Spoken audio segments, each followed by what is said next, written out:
Assalomu alaykum qadrli obunachilar.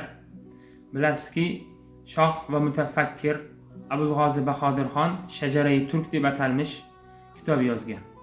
Aynan mana shu kitobda turklarning qayerdan paydo bo'lganligi va eng qizig'i rus millatining ham turkiylar qatorida ekanligi bayon etilgan.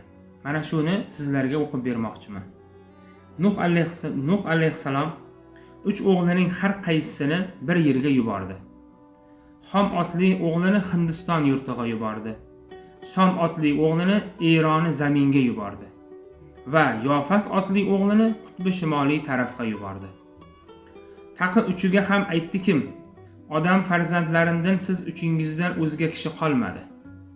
Endi uchingiz 3 yurtda turing. Har qachon o'g'lon va ushoqingiz ko'p bo'lsa, ul yerlarni yurt qilib o'ltiring, dedi. Yofasni ba'zilar payg'ambar erdi deb tururlar va ba'zilar payg'ambar ermas deb tururlar. Yofas otasining hukmi bilan Judiy tog'idan ketib, Itil va Yoyiq suvining yoqasiga bordi. 250 yil anda turdi.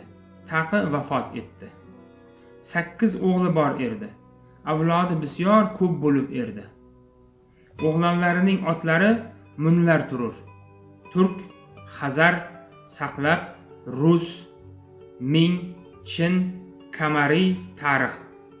Yofas ularında ulug' o'g'li Turkni o'rnida o'ltirtib, o'zga o'g'lonlariga aytdikim, Turkni o'zlaringizga podshoh qilib, aning so'zidan chiqmang.